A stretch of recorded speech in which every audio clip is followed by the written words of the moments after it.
Hey, what's up, people? What's up? How y'all doing? Well, I'm gonna take this. Hello?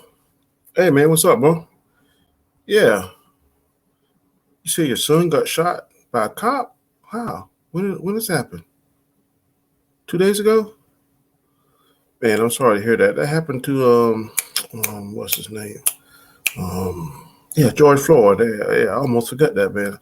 Man, just let me know if I can do anything. And you say your mom, she got the corona now? The Delta variant people talking about? Man, did she get vaccinated? She did. She did get vaccinated, and she still got it. Oh man, I'm sorry to hear that, man. Well, I keep her in my prayers, man. I'm sorry to hear about your son. What am I doing? Oh, I'm about to talk about Kevin Smith. You know, the guy that lied about this cartoon, this He-Man cartoon. Yeah, man, it's big news, man. But I'll call you back later. All right, peace. Oh yeah, let's get into the story about Kevin Smith lying about He-Man cartoon.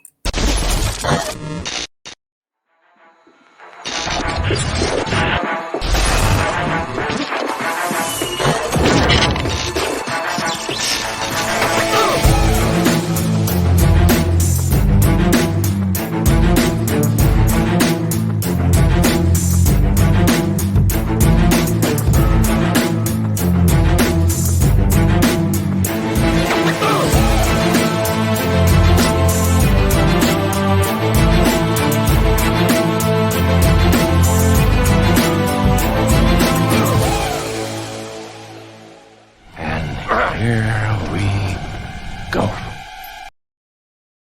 And here I go. In case this is the first time you view my channel, please hit the subscribe button. I don't want you to miss any material that I upload.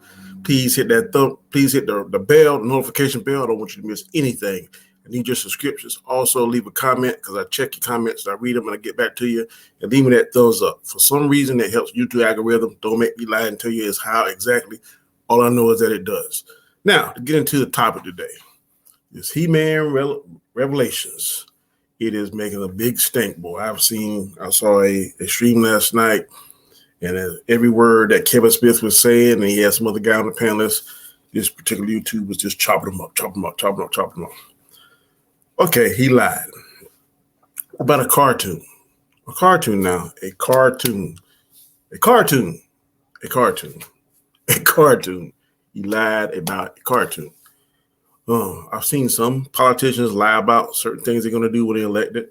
I've seen certain lies about how this corona variant, not quite true. We don't quite know what it is. I've seen some people say that this thing is safe and stuff, but yet I still see some people dying and stuff. I still seeing about certain people that look like me getting shot by people that don't look like me at an alarming rate, but that seems to be on the wayside. The most important thing now is that we get these pitchforks, we sharpen them bad boys up, you get our torches, you get it light up, make sure you get a lot of butane gas, whatever fuel source you use, and make sure we go after Kevin Smith for lying about this cartoon. That is just totally unforgivable. We can't do it anymore. We got to put our foot down and stop, because this cartoon is the most important thing going on now in today's society. Or so it seems if you listen to some of these YouTubers. Just blows my mind the importance that they're giving this. If you don't like a particular product, then don't watch it. For instance, I like the product. It's something different. It's a variation from what we saw years ago with the old He-Man. If you think that Skeletor is not going to get the upper hand at some time, then you're mistaking yourself. That's the story arc. Skeletor got the upper hand this time. He figured out the secrets of Castle Grayskull. He has the power sword. He has now become Super He-Man, Skeletor, whatever it is. That's how it went off. If you hadn't seen it, sorry, full spoiler. But this is just the first act. I'm going to compare this to Endgame. A lot of YouTubers that I talk to about Endgame says that the first act is okay or they like it. Second act, not so good. Most people say they fast forward to the last act, the last hour, where it to me is awesome. I know LDG, you don't like it. That's not important right here now. I'm trying to prove a point. The last hour of Endgame to me is the best superhero movie put together as far as a collection of superheroes and villains fighting and all the different storylines intermixed in between. It was good. Okay, for He-Man, all we saw is the first act, and we already prejudged it. We already got our pitchforks out. We about one step out the door. We got the torches. I'm not ready to join the mob just yet because I've only seen one part of this. You have to watch the complete whole series in order to formulate an intelligent plan. The story, I didn't see all this wokeness about how it's this lesbian relationship, I guess, between Tila and the black girl in there, the character. I didn't see that. I saw close friends. I didn't see any kind of kiss or anything like that or anything. I just saw two good friends. To me, like a mentor. She was mentoring this young girl. The young girl wanted to be a hero. Tila didn't. She left that life behind. Or so we thought if you look at the first and second episode. Quinja, of all people, was able to sway Tila back to wanting to help He-Man. But you got to remember now, Tila lost her best friend in Adam, which they said. She was crushing on He-Man, which her and Evil Lyn went back and forth. I think on the third episode, second episode, one of those episodes. Evil Lyn was crushing on Skeletor, and how Tila was crushing on He-Man. So there is some kind of love interest there. On top of she was live. Did she handle it well? Was it the appropriate time to just go all crazy like she did? I'll give you that. No, it wasn't. But human emotions, we all have said this in the past. Some humans respond to different things, different situations, different crises, differently than others. This is the way she responded to it. But also that was a part of the story to drive it on to how she felt betrayed because they lied to her. Everyone knew, well, most people knew that King Randall, like an idiot, he didn't know his own son was He-Man, but his wife was able to, Marlene, I think her name was able to figure it out and know that Adam and He-Man were one and the same. So let's recap. She lost her best friend in Adam. She lost her love interest in He-Man, and she was lied to. So she felt betrayed. Was she a little over dramatic? I'll give you that. But that is what drove the story to the separation from there. Also, the outcast of Duncan, a.k.a. Man-at-Arms. That was all part of it.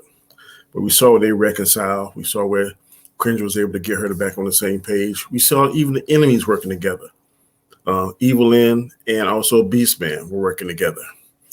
And we didn't know that twist with Skeletor hiding in the scepter.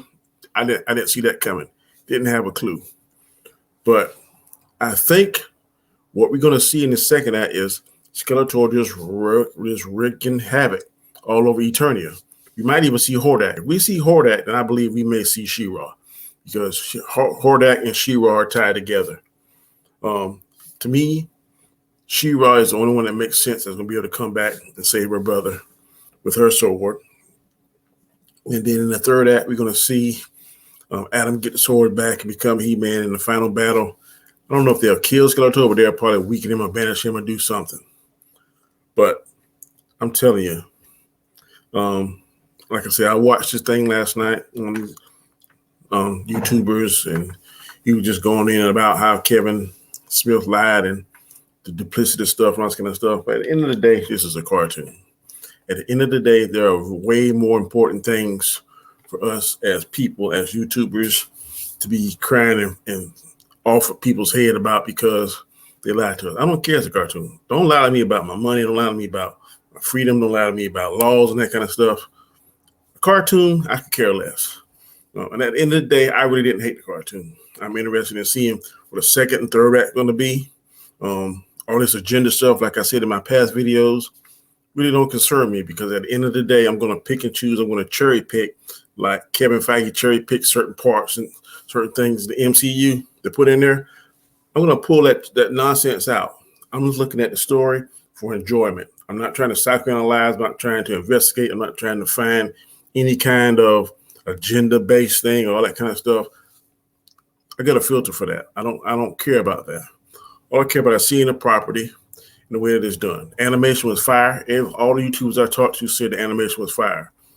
Now, hopefully, for those of us that don't like it, or correction, for those of you who don't like it, because I liked it, Kevin Smith has heard your concerns, so maybe he making adjustments now as we speak. Maybe it'll be more to your liking. But also be careful about that, because I've often heard YouTubers say, we want something different. We want something new. This was different. This was new. This wasn't lazy writing. I've heard that too. Lazy writing. It wasn't lazy writing. It's just something that you who don't like it particularly didn't like. So this YouTuber did say something that was very profound, and I agree with. There are going to be projects, every project, all people are not going to like it. All people are not going to like it. All people are not going to hate it. Some people will like it. Some people will hate it. But at the end of the day, I just think that this is not important enough to waste all this energy that I'm seeing being wasted on just bashing this guy. It seems like they're trying to get him fired. Some people, because believe it or not, some YouTubers with big enough channels, big enough audience are influencers. And what comes out of your mouth influences people that watch you and follow you on what you say. They don't research things for themselves. They listen because so-and-so said it, and that's what it is. So you be careful because your words do have strength. Your words do have power. And one day you might be on the receiving end of that. But you say something or do something and somebody don't like it, and then they cut and paste you and then flash you all over. So be careful how we knock people down. I keep using the same metaphor, the pitchforks, the torches, because one day the pitchforks, the torches, and the mob may be coming for you. I don't think you're going to like how that feel. Last example I'm going to use, I watch Undisputed, Skip Bayless, Shannon Sharp. I strongly believe that for years, the words that Skip Bayless said had influenced some of the people that put people into the Hall of Fame. For instance, Terrell Owens. Terrell Owens, I think, got in the Hall of Fame the third or maybe the fourth time around, when his numbers should have got him in the first or second time. I think a lot of that is contributed to some of the words that came out of Skip Bayless's mouth, because he was not a fan of Terrell Owens. He would also call him T.O., Team Obliterator. That's what he used to call him. And finally, when Terrell Owens did get into the Hall of Fame, he decided not to have it the traditional way. He went to his high school and had it, and he got criticized for that. So let's not be in this case, the Skip Bayless, so to speak, and bash Kevin Smith to death because he lied about a cartoon. Okay, I can't get over that enough. He didn't lie about something significant or something serious. It was about a cartoon. So at the end of the day, I just don't hold the importance that some of you hold. And again, I want to say that is your right. That is your opinion. I'm not saying that your opinion is any more or less important than my opinion. I'm just saying at this particular juncture, this particular point in the series, I'm just not ready to jump on board to saying that the series is this and that. So I like it. I'm interested in seeing the second part and the third part. So I hope that this showed you the other side of the line, so to speak. I know a lot of people are on the side of where he lied and it's not this, and not that, and it's agenda based and it's woke and all this kind of stuff. I'm not there yet. So until next time, thank you for following me. I appreciate it. And as always, peace.